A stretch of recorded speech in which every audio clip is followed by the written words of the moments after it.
Yes, students. Today we will discuss about the life skills value-based question and diary entry of the lesson King Thrushbeard.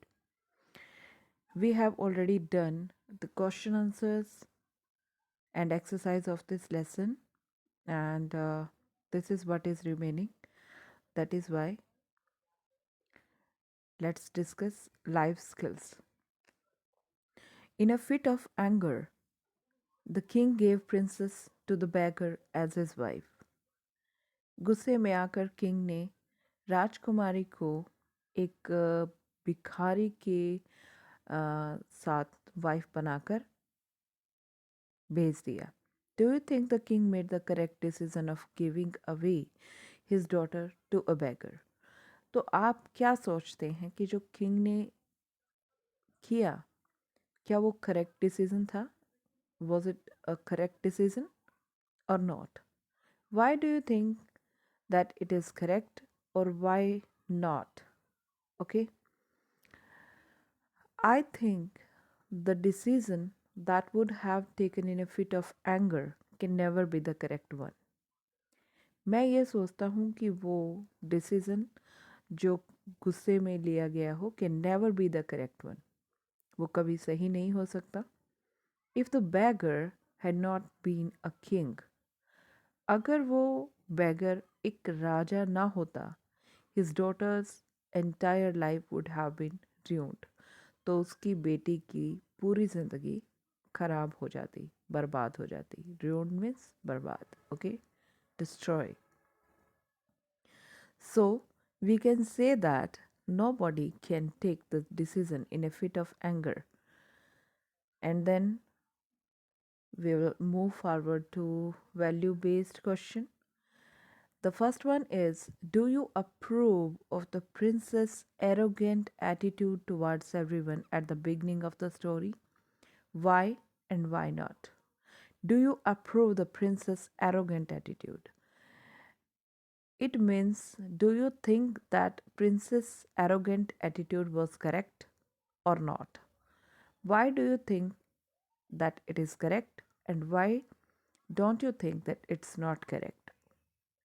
No, I think one should not be proud and rude to others. नहीं, मैं नहीं सोचता कि वो उसका जो arrogant attitude था that was correct one. I think one should not be proud and rude to others. The next one is, do you think she is worthy of praise for the hard work she put in to look after her husband and herself after her marriage? Discuss with reasons. Now, here's the question, a logical question.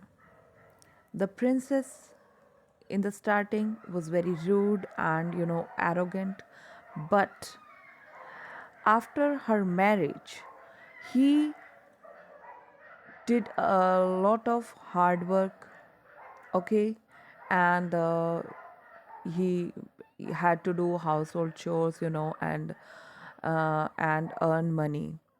So do you think she is worthy of praise? मतलब कि वो क्या उसकी praise होनी चाहिए, वो प्रशंसा की हकदार है? Yes, she is worthy of praise because she did a lot of hard work despite of a princess. Despite means बावजूद. एक राजकुमारी होने के बावजूद उसने बहुत ज़्यादा हार्ड वर्क किया, तो इसलिए उसकी प्रशंसा तो होनी चाहिए. Now, imagine you are King Thrushbeard. You have told the princess why you disguised. Disguised means अपना वेश बदलना. ओके, जैसे वो राजा था और उसने भिखारी का वेश लिया, तो disguised yourself as a beggar. आप ये सोचिए कि आप किंग थ्रश बियर्ड हैं और आपने अपने आप को बैगर बना लिया है. You are very happy to see the princess asking for forgiveness. And जब अब प्रिंसेस आपसे माफ़ी मांग रही है, तो आप बड़े खुश हैं. Complete the diary entry in the space given below. We should write the date at the top of our diary entry, and then we should write time. After that,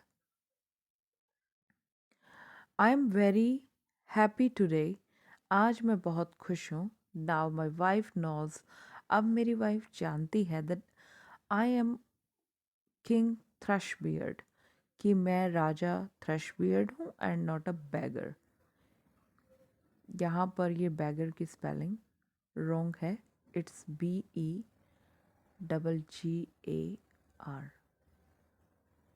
bagger. कि अब कि मैं एक बैगर नहीं हूँ. She has become a polite lady. अब वो एक पोलाइट लेडी बन गई है. She is very happy now.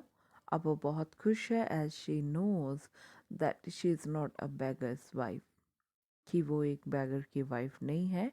I really like her. मुझे अब वो बहुत अच्छी लगती है. मुझे बहुत पसंद है. किंग थ्रशबियर्ड. लास्ट में आपने किंग थ्रशबियर्ड ही लिखना है क्योंकि आप किंग थ्रशबियर्ड की तरफ से डायरी लिख रहे हैं. तो ये आपका लेसन हो गया है complete. If you have any problem then you feel free to ask me. Okay, bye bye.